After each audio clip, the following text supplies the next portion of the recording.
Now, do you want to meet an Olympic gold medalist? Patrick Moore from Rhode in County Offaly is quite the expert in five-a-side football, having enjoyed huge success in Athens, and in recognition of that, a parade will be held in his honour in Tullamore later today.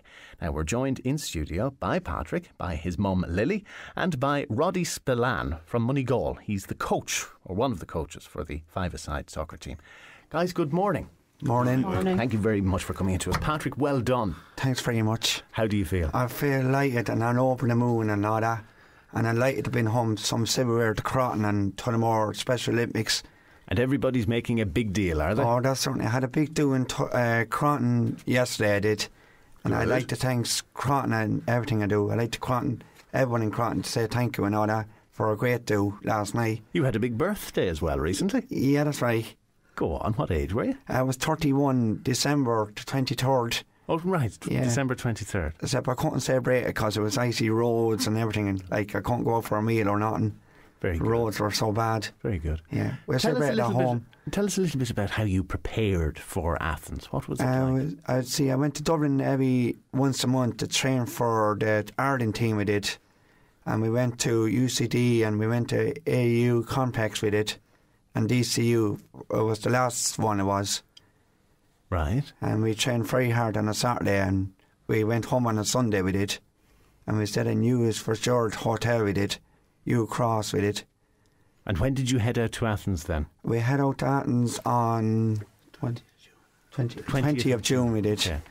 What was Athens like as a city, as a place Oh, to it was go? something brilliant. I'd love to go back again now and take that, see everything again, like, you know. What did you really like about it? I liked the hockey place I did where we were doing the soccer, like, and the great buzz of it, like, and everything I did. And meeting all the different athletes there, like, and all that. Was it very warm? I put loads of sun cream on me and everything I did. You didn't get sunburned? No. Good. And we were being warned, wear loads of sun cream on us before we went out, like, and drink plenty of water, like. And Keep the fluids up. Yeah. Has to be done. Yeah. So, Lily, are you a proud mammy? I'm very, very proud. I'm over the moon. Good. Yes. Good. And you went to Athens as well, did We you? went out to Athens. A group of family members went out, 15 of us and all. 15? Yes, we did. All family? All family, yes. Big family. Yeah.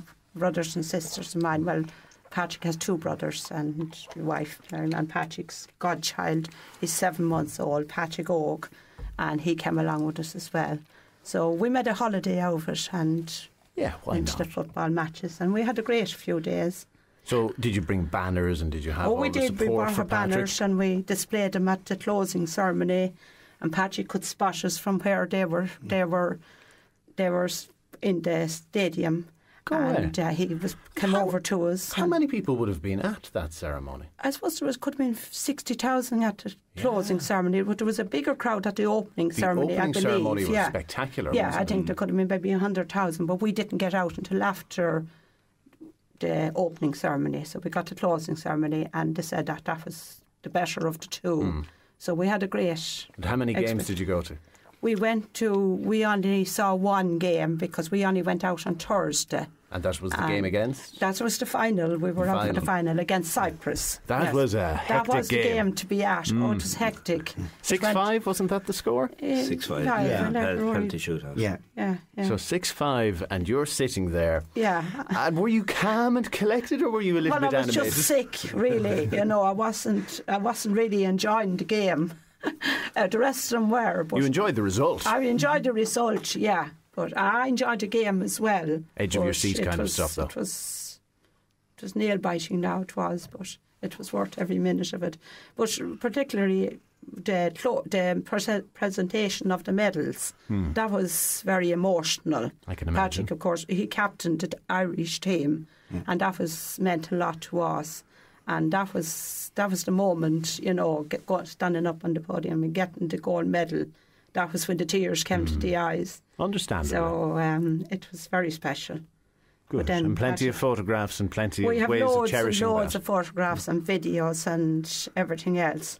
But it was a dream, really.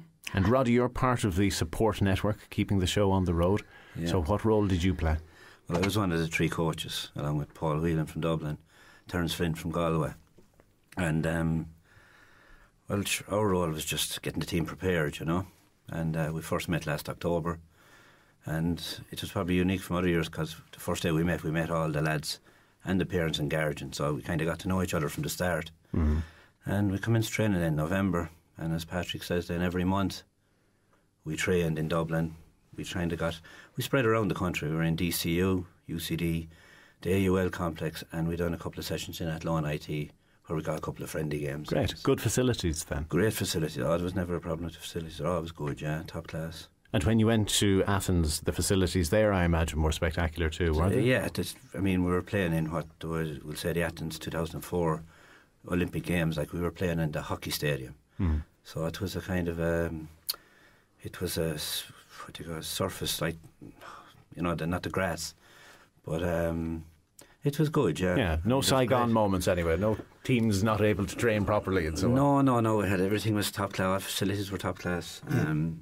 You know, and it was great beforehand too because we went to Rhodes first. We flew to Rhodes, so we had a kind of pre-4 days there of training, and played a couple of friendly games there. You know, met other teams and clubs. So it was great, like, you know, it was a great preparation, to be fair. And they were all fairly convincing wins. I don't have the score lines in front of me, but they were healthy margins anyway, weren't they? Well, I suppose the margins, like any game, you can look at the scoreline and say, but you only need a margin of 1. Yeah, anyway. You only need to win by 1. But yeah, we played 4 classification games. We played Haiti with a 3-0 win over them. And just to clarify, classification is where you play, you're kind of put in a different group, and you play out classification to see how to merge with someone of your own level. So we played Haiti and we beat him 3-0. Costa Rica, we drew with him 0-0, and Chile has 1-0. And then Italy, we drew 0-0 with them, and they were in classification games. So subsequently went on to competition then, and in the first game we played Cyprus, and we beat them 2-0. Probably quite comfortable, yeah, in the first game. Then we played Finland, and I think, Patrick, we were lucky to kind of just a soft goal went under the keeper with about a couple of minutes to go, and then, you know, heartbreak for them. And they were just a goal is a goal, guys. Yeah, so we snuck another one, so it made it 2-0 again. And then East Timor, which were leading the group, you know, they were on 4 points, they were top there, and we beat them 2-0. So as the thing went on, we got comfortable. And then, of course, we have the final, and that was a classic, like, as things go, you know. So you became more and more confident as time went on, did you, Patrick? We definitely did. The team was fighting hard, and they definitely wanted to be home at Moneygall, they did. And they really wanted to do it. And where would some of your teammates have come from? What other parts of the country? They came from Longford and Portleat, and from the north, like Derry and Armagh, like, you know that. And you all get on very well? Oh, we get on well as a team, like, you know that. And did you meet many people then from the other countries? Did you get to talk to them at all? I met people from Chile there, and met them everywhere, like Worcester and everything I did. Very good. Different places, like. And did you make contacts then that you'd be able to stay in touch with some of them? I got some email addresses, like, you know.